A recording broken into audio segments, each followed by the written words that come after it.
The other problem, though, is that Putin is very upset by all of this. And he's actually threatened, and he invoked during the Armenian election, you may end up like another Ukraine. They have to be fully prepared for all of the games that the Russians played in Ukraine and elsewhere to be played inside their country. The European Union has to start to act like the superpower it could be. And they should be all over Armenia, helping them. Hello and welcome to Independence Avenue Media. I'm Iya Meor-Mishali, and we're joined today by Diane Francis. She's a non-resident fellow at the Atlantic Council's Eurasia Center.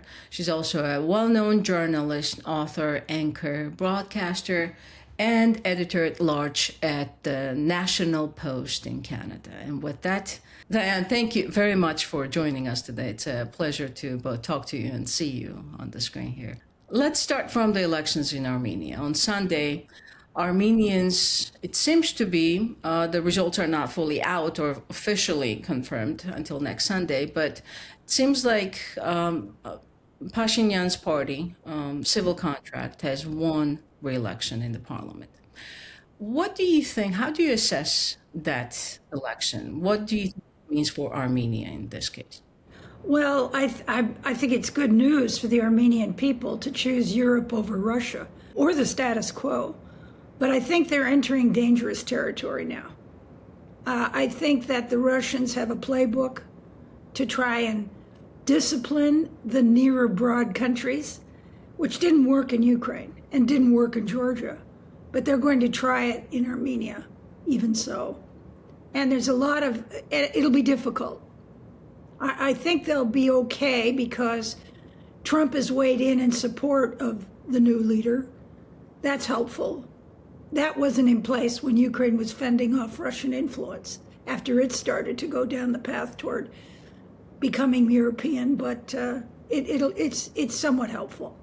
Now, when you look at the Armenian elections and Pashinyan's promise to the Armenians that he will bring about peace, and that was one of the campaign promises, peace and stability. Do you think peace between Azerbaijan and Armenia is really possible at this point? Again, keeping in mind how small and how diverse this region is. Well, I think it's essential that they stay friendly enough to fend off Russian problems. Georgia did what it did on its own. The same playbook was applied to Georgia. You know, the Russian-favored oligarch defeats the president and turns the tide in the country. Exactly what they did in Ukraine.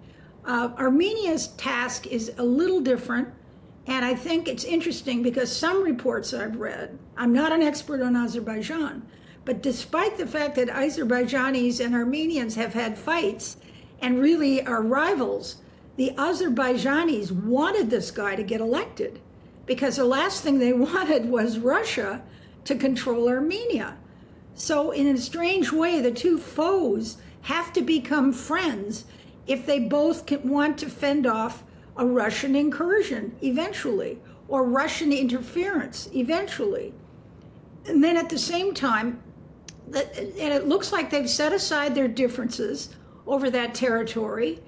And, you know, and Trump is in there and he wants to build a railway, highway corridor linking Armenia and Azerbaijan through Azerbaijan and so on. So all these things are playing. So you've got Trump on Armenia's side and you ironically have Azerbaijan on Armenia's side, which is different than happened in Georgia or Ukraine. What do you think this means for Georgia, which has been struggling for the past over 500 days now? There is a demonstration in the capital, Tbilisi, where people are demanding release of political prisoners, new elections, and just overall higher democratic standards in the country. Do you think Armenia's elections or the results of the elections has any impact on Georgia in any way? I would think it's a positive impact on those who want democracy and to keep the Russians out. And yes, I think that's good news to the Georgians, and apparently it's good news to the Azerbaijanis. So it would be nice if they all collaborated, put aside their differences, and started to build some kind of an alliance that would ensure that none of them fall into the dark side again. That's too much to hope for. On the other hand, the Americans, for the first time, they didn't do anything in Ukraine's case, but for the first time, they're wading in on the situation. The other problem, though, is that Putin is very upset by all of this. And he's actually threatened, and he invoked during the Armenian election, you may end up like another Ukraine. So he threatened invasion, essentially. And I think that's why the Americans said, we've got to do something to respond to that, because we can't have this happening. He can't be nibbling away at all of this again. And, you know, it's not what the Armenian people want. And there's a very powerful Armenian diaspora, as is there a Ukrainian diaspora in North America and in Europe. And that's helpful. How would you compare? It's interesting that the White House President Trump himself endorsed Pashinyan very clearly. There was a vice presidential visit to Armenia, which was first in history of independent Armenia.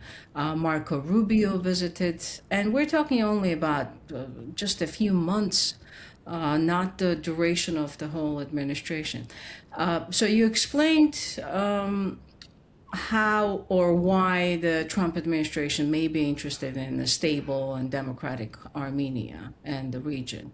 How do you look at it in terms of what we saw in Hungary, for example, where President Trump endorsed Viktor Orban, where J.D. Vance visited Hungary just before the elections, but the results were dramatically different.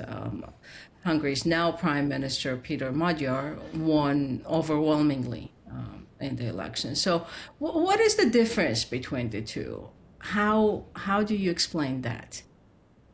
Well, you know, they have a quirky foreign policy. Most countries do. Very quirky. And it is not consistent, okay? It's not consistent at all.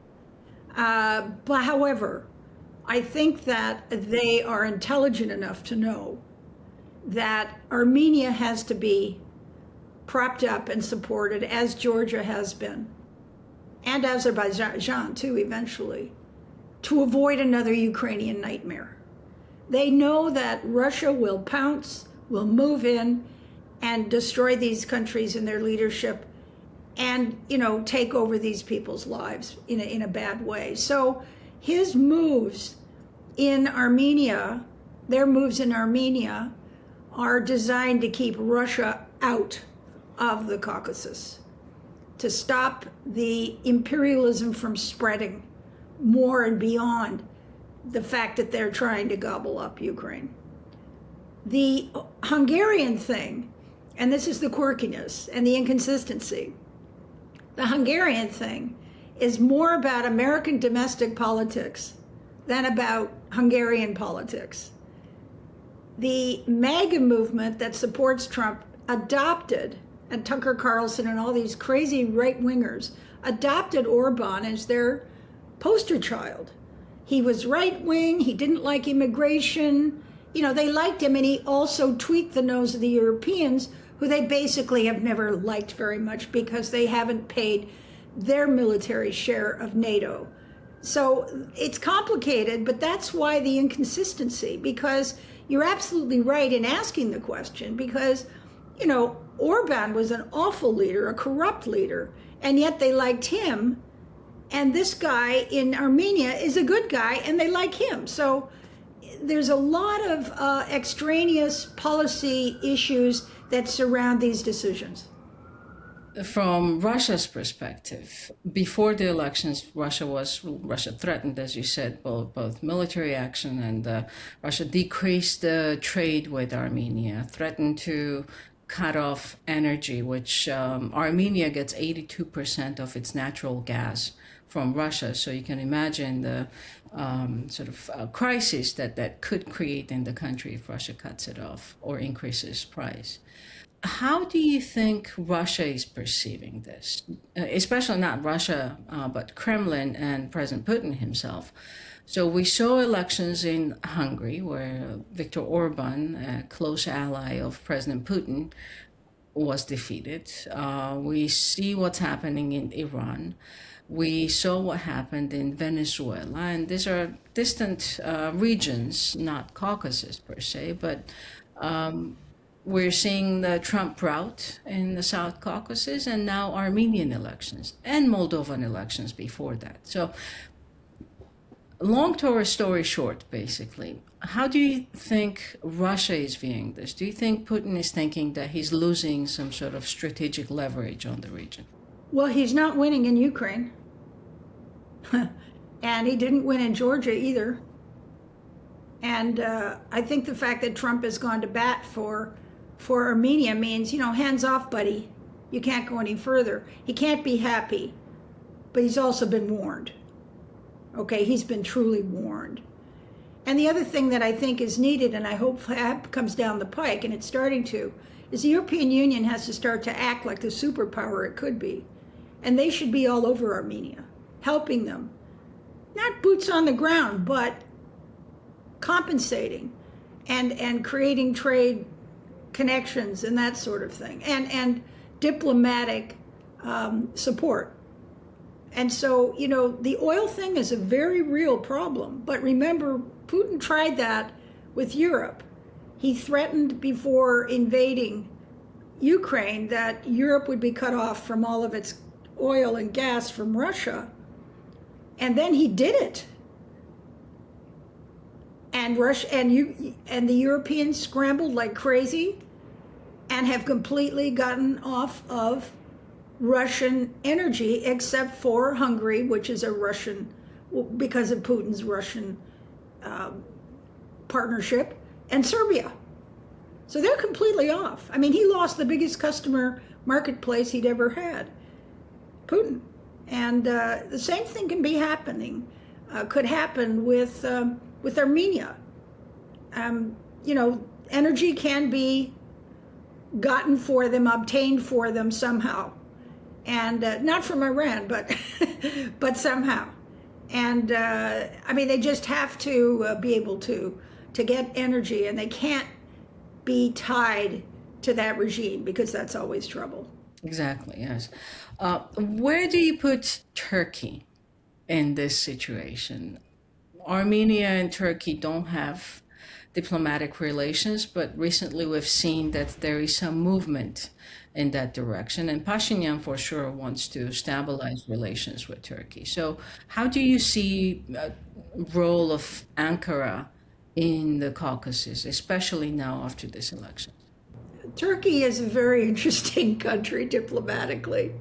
I mean, they're all things to all people, and they look after themselves, and they're not disgusting. They're not an imperialist power. They're not a dictatorship and so on. The last thing Turkey wants, and remember, Turkey's going to get into the EU. It's sort of in the EU club, and it's a member of NATO.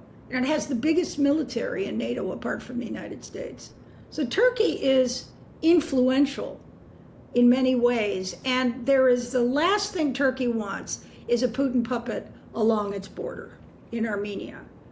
So there's an implicit support that will be brought on behalf of Armenia by Turkey, which is a democracy. To bring in Armenia in connection with Ukraine, and I think it's very important for our viewers. Prime Minister Pashinyan, before the elections, said that Armenia is not Russia's ally as it comes to the war in Ukraine. And that irritated President Putin, irritated Russia and the propaganda machine.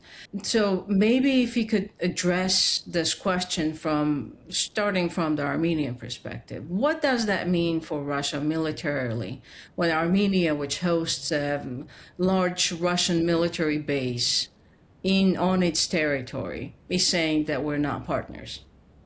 Well, that's probably why he's knocking on the door, and he's put up this puppet oligarch in this election to try and bring it in again into the fold.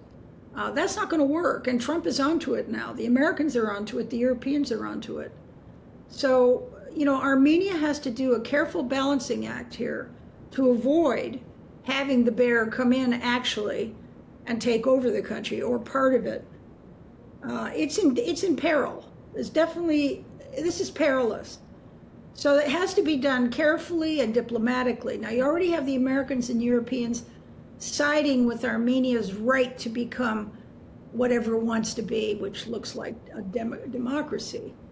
But, it's going to have to be done slowly, I think, gradually, but they have to be fully prepared for all of the games that the Russians played in Ukraine and elsewhere to be played inside their country. Do you think Ukraine is benefiting by democratic Armenia that's pivoting away from Russia? Not directly benefiting, but I think it reinforces the fact that everybody in the world except Russia admires Ukraine for what it's doing, for fighting off the Russians, for building a democracy, for building an incredible economy. I mean, it is a technological powerhouse.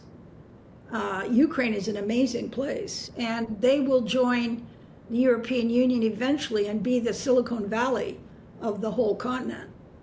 And I think that it's really, really complimentary to the Ukrainians that their sacrifices have also encouraged, maybe even gave the Armenians the idea. But to think that any of the former Soviet republics who left that place want in again is absolutely insanity. But that's Putin. How do you see the war evolving in Ukraine at this point? And you said that Ukraine is a technological powerhouse. It seems like they've changed the way the wars are fought and will be fought in the future. Ukraine has reinvented war. And what people didn't realize was that Ukraine was always the Silicon Valley of the Soviet Union. It was Ukrainians who put Gagarin into space. It was Ukrainians who came up with rocketry. It was Ukrainians that did the Manhattan Project for Russia and made the first atom bomb for them. This is a very talented bunch of people. And this is another reason why Russia wants them back and hated to see them go, and why they won't give up. Right now it's a stalemate, which is amazing considering the odds were totally in Russia's favor 5 years ago. And they've hurt Russia egregiously and permanently. Its economy, its oil industry, its military, its society. And so they've done a favor for the rest of the world by weakening Putin and his regime in the long run, but the cost has been enormous. Even so, Ukrainians would not do it differently, and they will continue to fight. And they're just heroic and very talented. So I think it's a stalemate right now. However, in May, Ukrainians took more land than the Russians did. And there's a kill zone, and they're killing 30,000 or killing 30,000 Russian soldiers a month. And Putin just keeps throwing these people into the meat grinder because he doesn't care, but it's not going to work. And so the Europeans are fully backing financially Ukraine. The Americans are giving weapons, not for free. The Europeans are paying for it. So they have the Western alliance behind them. And this is good for the whole world that Russia is getting degraded. Was there anything you wanted to say and I did not ask you a question about? Do you want to add anything to what we talked about? Well, I think in terms of Ukraine, I want to introduce a glimmer of hope. I really believe that the war with Russia is at the beginning of the end of that war. Even though Russia has turned its nose up at Zelensky's attempt to sit down and talk, and Trump's desire they sit down and talk, they're going to run out of power soon. They're going to run out. And, a lot of people are hoping, and the bombing campaign by Ukrainians has taken the war to Russians. It's upsetting the economy. We're starting a blackout of their internet, which is very disruptive to people's lives. Their oil export income is down by half, and it will keep going down. And hopefully, I think the way the war ends, and it's possible, is Russia will go bankrupt, completely bankrupt. Then it's over. Then Putin is not there any longer, and then hopefully we get a Gorbachev. Diane, thank you very much for your time and for your thoughts. I truly appreciate this. Thank you. You just watched an interview with Diane Francis. We talked about Armenian elections, its implications on the South Caucasus, as well as on the wider region of Eurasia. If you like our interviews, subscribe to our YouTube channel and follow us on social media wherever you are on social media. Thanks for watching again, and see you next time.